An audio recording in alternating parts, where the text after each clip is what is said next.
Brighton make it 2 out of 2, and they beat Manchester United 2-1. My goodness, Lewis. I thought we were gonna sit here and praise Manchester United after a pretty good start, right? I mean, in this game, and I had some notes jotted down, and now I have to switch. Well, I'm not going to switch. I mean, we'll give United some credit, I suppose, for that. But at the end of the day, a massive loss in the 95th minute, and it wasn't a vintage performance by either team, I suppose. But if you look at United and the way they lost these 3 points, that draw would have given them that sort of peace, maybe a little bit of quiet ahead of the Liverpool game, I suppose. A decent start to the league, something that was very much needed, not only for Manchester United, but for Ten Hag as well. And now, obviously, after the loss, we once again have to sit down, and even though it's early, ask ourselves a question. How good is this Manchester United, and how good can it be under Ten Hag? Yes, as you mentioned early in the season, but plenty of new players have also come in. There really can be no excuses at this point, as they retained the services of Eric Ten Hag. And of course, new talent emerging, not just the ones that came in this summer, but the likes of Amad Diallo, which we'll talk in a second. But Janusz, you mentioned that neither team really were at their best. I agree. I think obviously that has to do with just the beginning of the season. Teams are still getting accustomed. But Danny Welbeck opened the scoring. And then after that, United kind of woke up a little bit. Marcus Rashford's his attempt obviously cleared offside. But what did you see from Brighton specifically in those first 45 minutes against a United side that was just getting used to what was going on?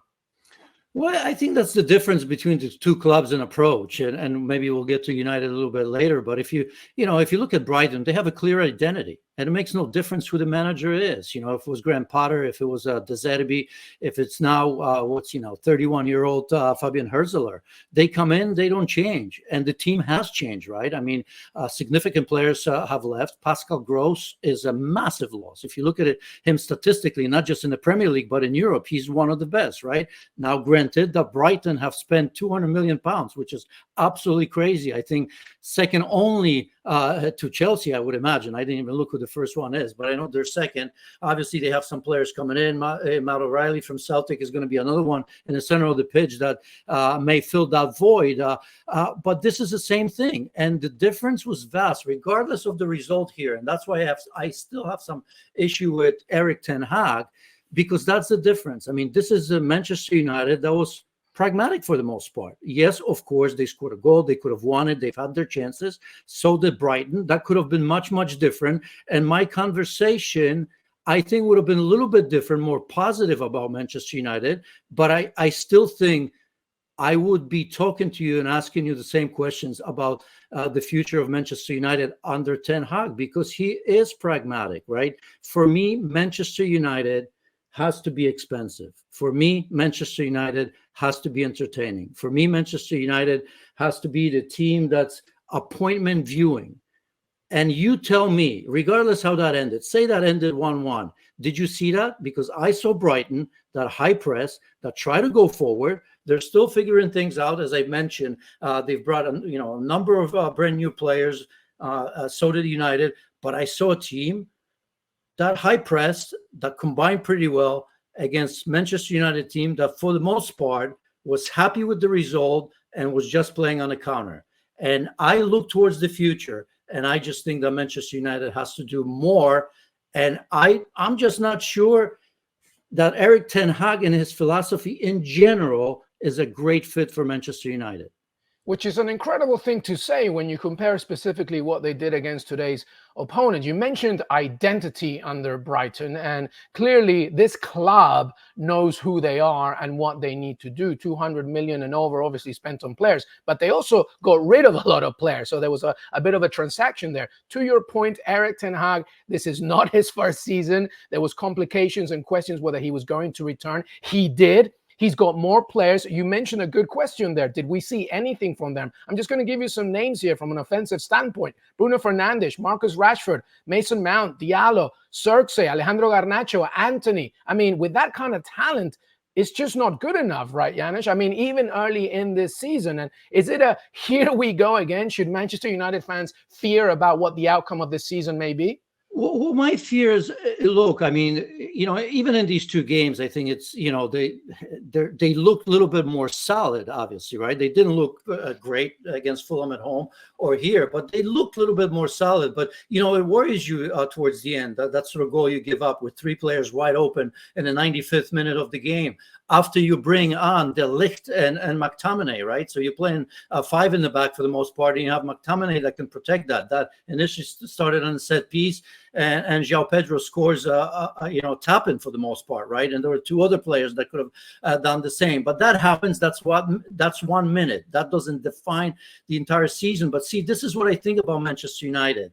This is the sort of team. Their biggest problem is that for far too long, they have let, let's say, the smaller teams hang in games, right? They don't finish them like they used to. And when I say smaller teams, with all due respect to Brighton, because, by the way, Brighton were favorites in that game, right? I mean, they've beaten United now, what, 5 out of the last 6 matches? So, I mean, let's be honest here. But they let them hang. I bet you, once again, that Liverpool is going to have a tough time next weekend, because United can play against the big teams. Why? Because of that pragmatism, because nobody's expecting them to really, truly take the game to the big clubs. When they play Liverpool, when they play Manchester City last season, right?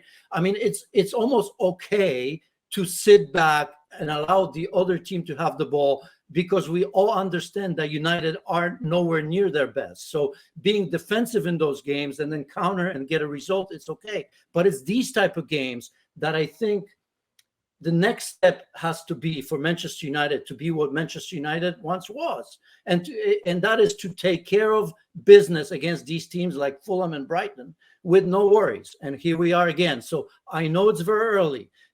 This could have been much, much different had Xerxes didn't touch that goal that Garnacho scored. Would probably be 6 points. But I still think I would have had some same concerns. I hope you understand what I'm trying to say. No, I agree with you. But when you look at the statistics, I mean, Xerxes, knee that canceled out Alejandro Garnacho's goal was a massive moment. But United still in this game only had 4 attempts as opposed to the 5 of Brighton, obviously early in the season. But let's focus on Brighton for a second before we return to United, because you did mention that, Brighton is the kind of club that, no matter who's in charge, they'll be fine, and they'll look to obviously project and continue to grow their trajectory. But Fabian Hurtzler, I mean, there's some interesting tactics here that are really very unorthodox, but really intriguing to watch. There's almost no midfield. It's as soon as that ball goes wide, they want to penetrate, and that kind of hurt United in many ways. What did you like from Brighton, at least early on, in this season, specifically from Fabian Hurtzler? Yeah, I think, as I've said, we're going to see more of the same. I mean, we have to wait a little bit, because, I mean, for a club like Brighton to make so many changes as they did, right, it's going to take a little bit of time. So I'm not sure that this is the end product, right? I've mentioned already Matty O'Reilly, who's going to come in. Ferdi Kadioglu, remember him from Turkey on the left-hand side? He was absolutely outstanding.